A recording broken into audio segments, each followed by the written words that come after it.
Mehdi Hasan absolutely crushed Democrat Dean Phillips, of whom I'm sure some of you remember as the presidential hopeful whose campaign just never really took off. Well, he's also a member of the House of Representatives and a recent guest on Mehdi's show where he was asked about the actions of Israel and Gaza, mainly around the release of hostages, and what he had to say was rather breathtaking. We, of course, know that there was another way to get the hostages out. I have empathy. No, well, hold on. There's another way to get the hostages out. We got over 100 hostages out in a deal in November.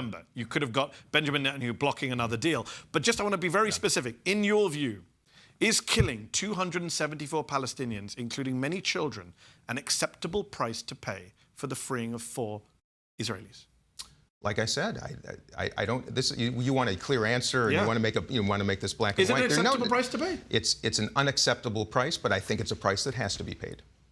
Wow. That is a near 60-to-1 ratio for civilians killed to hostages freed. That is not an acceptable ratio anywhere, especially by Israel, which props themselves up as one of the most civilized and formidable armies in the world. The average civilian ratio is 9-to-1 in terms of civilian deaths to militants, but for a hostage mission, he's saying 60-to-1 is a price that he's willing to pay. That is horrendous. This is in the face, not to mention, of the daily death toll in Gaza being higher than any 21st century conflict, most of those being civilians, with 60% of buildings destroyed, 80% of commercial buildings, hundreds of ambulances, hundreds of places of worship damaged, nearly 90% of all schools wiped off the map, and most hospitals being only partially functional, none being fully functional. None of this is acceptable. None of it is, especially not a 60-to-1 ratio, of whom are mostly children and women. But Dean is just another example of how in America, Palestinian life, especially with our congressmen and women,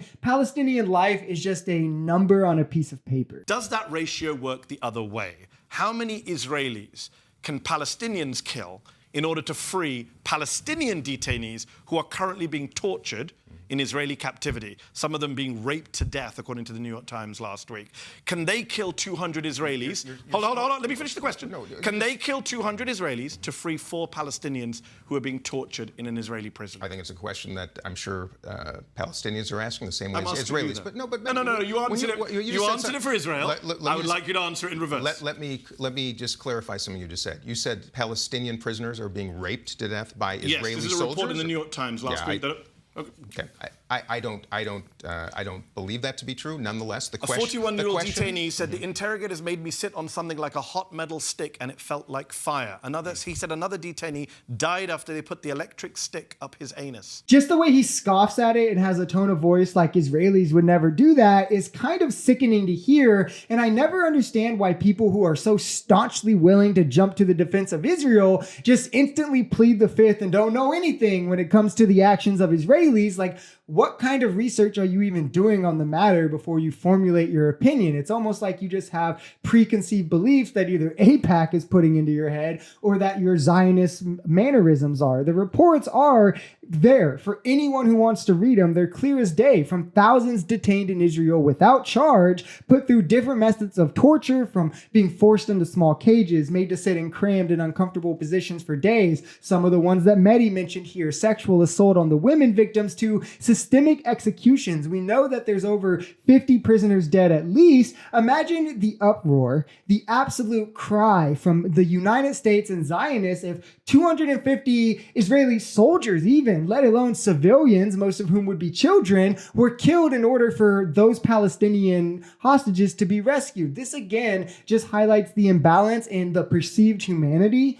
not only from the United States, but from Israelis, from Zionists, from everyone alike. The difference in perceived humanity between Gaza and Israel, the imbalance in power between Gaza and Israel, and how until Israel is forced to give up its apartheid regime, there is no chance for peace. It's always just pointing back to October 7th. Oh, because October 7th, all of this is justified, which makes no sense because that logic wouldn't hold up for these people, especially the United States, if you try to apply it to other situations. We were bombing Afghanistan, Iraq, all of this before 2001. plenty of civilians died. Are you guys going to then say that 9/11 was justified because we killed civilians? So because 9/11, like, no, nobody would say that. But when it comes to Palestinians, of course, they're seen as less than humans. Netanyahu himself propped up Hamas to bring Israel more justification to carry out these kinds of actions, refuses ceasefire deals, refuses calls for peace, refuses red lines put in place by America, and continues to trudge on in one-sided violence and bloodthirst that's killed tens of thousands of Palestinians